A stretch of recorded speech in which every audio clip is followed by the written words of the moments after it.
He may very well become the richest person in the world because of his oil holdings. He was wrong by $35 billion. This man went from being the 7th richest person on Earth to owing money in 18 months. Bloomberg had never recorded it before. His name was Eike Batista. This is how he talked himself into the loudest fall ever recorded.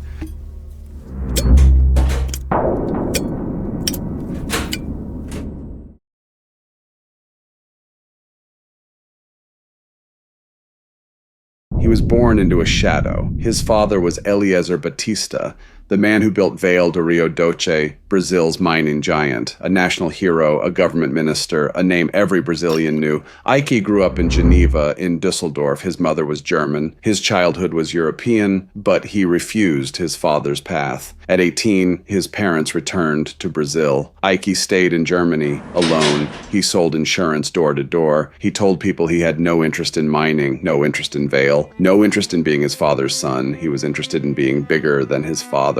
In 1980, at 23, he flew back to Brazil with $500,000. He went to the Amazon, the Serra Pelada gold mines, tens of thousands of men knee-deep in mud, scratching at the earth with their hands. Eike didn't dig. Eike bought. He paid cash for gold dust pulled out of the ground. He flew it out by helicopter. 18 months later, he had $6 million.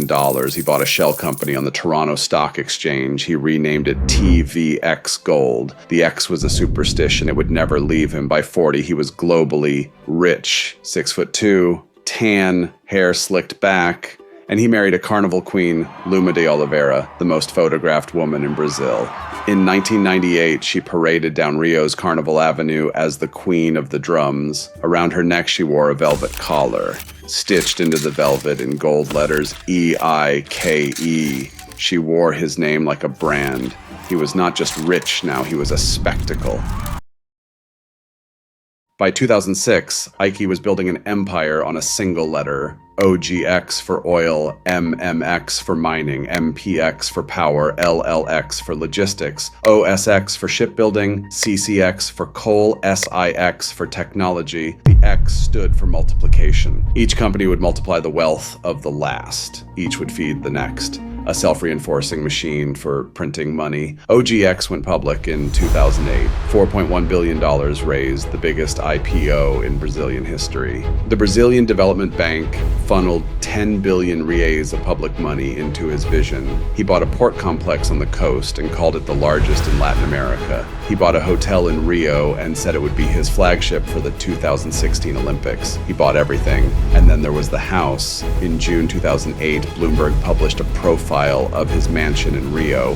The reporter walked into the living room and stopped writing. Parked between the sofa and the coffee table, under a chandelier on the marble floor, was a silver Mercedes-Benz SLR McLaren, a $1 million car inside his house. Beside it, a Lamborghini. He told the reporter he liked to look at the cars while watching soccer. He went on 60 Minutes. He told America he would be richer than Carlos Slim. He went on Bloomberg. He said his net worth would hit $100 billion by 2020. He told the Sunday Times, "I'm not bragging, it's just a consequence of all the things we have done." In March of 2012, Forbes crowned him 7th richest person on Earth, $34.5 billion. Richest man in Brazil. He had eclipsed his father. That same month, his son Thor was driving his father's silver Mercedes SLR McLaren on the highway outside Rio. He hit a man. His name was Wanderson Pereira dos Santos. 30 years old, a trucker's assistant, riding a bicycle home from work. Thor did not stop. The empire was at its peak. The warning was on the highway. Nobody listened.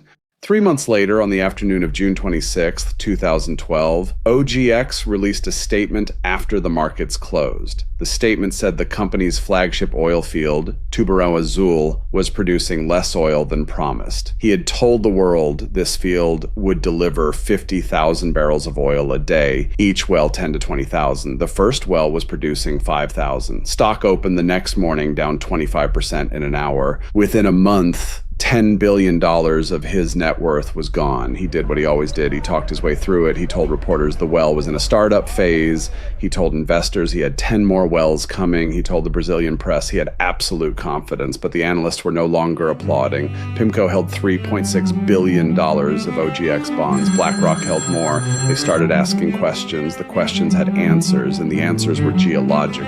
OGX had drilled into a rock formation called the Albion-Cuisama carbonates. The rock looked promising on satellite maps. The math made sense on paper, but underground the porosity collapsed on itself. The oil couldn't move. The wells could be drilled. The oil could not be pumped. Petrobras, Brazil's national oil company, knew this. Petrobras had a standard process: drill a pilot well, test the formation for 2 years, then commit to production. OGX skipped the pilot. Eike was in a hurry. He had told the world a number. The number had to come true. The number was a lie. By the second well, production dropped to 2,000 barrels. By the third, the wells produced almost nothing. By August 2013, Tubarão Azul stopped producing entirely.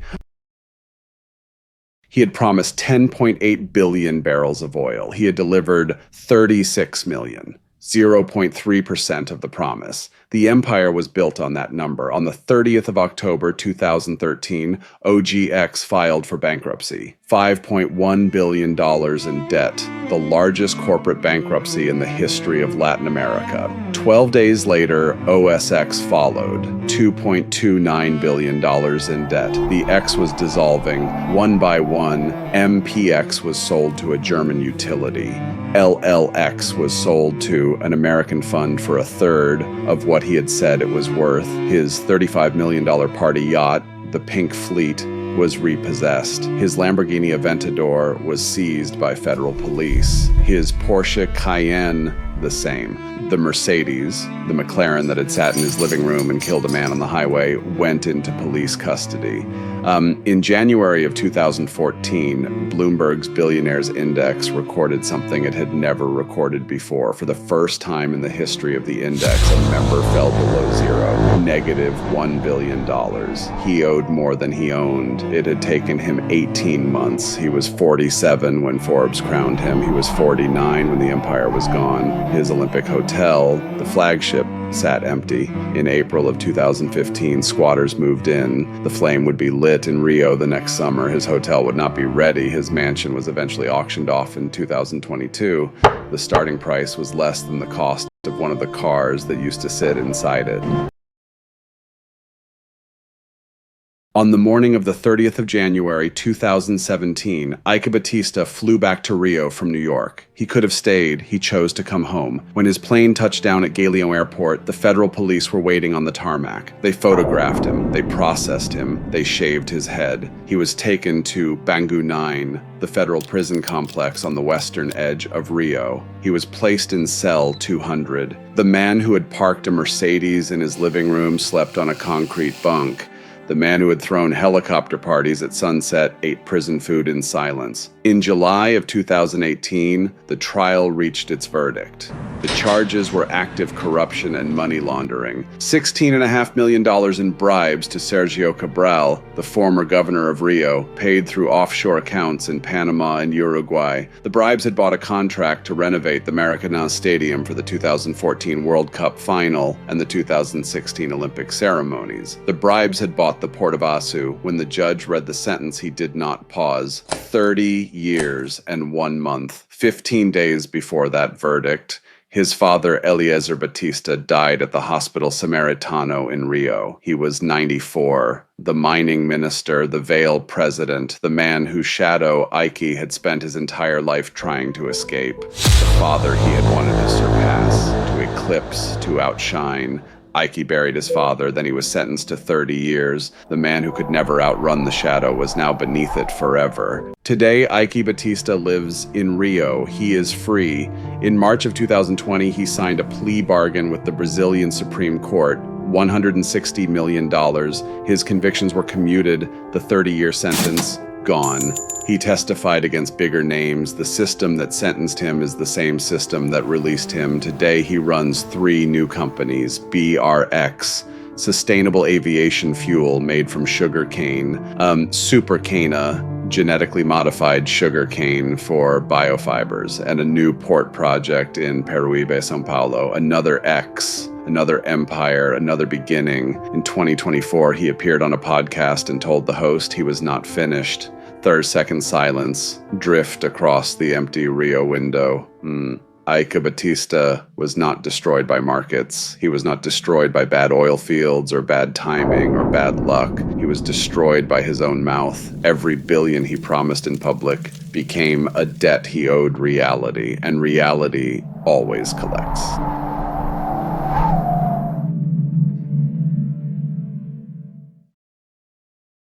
I'm Empire Decoded. The next collapse is already being built.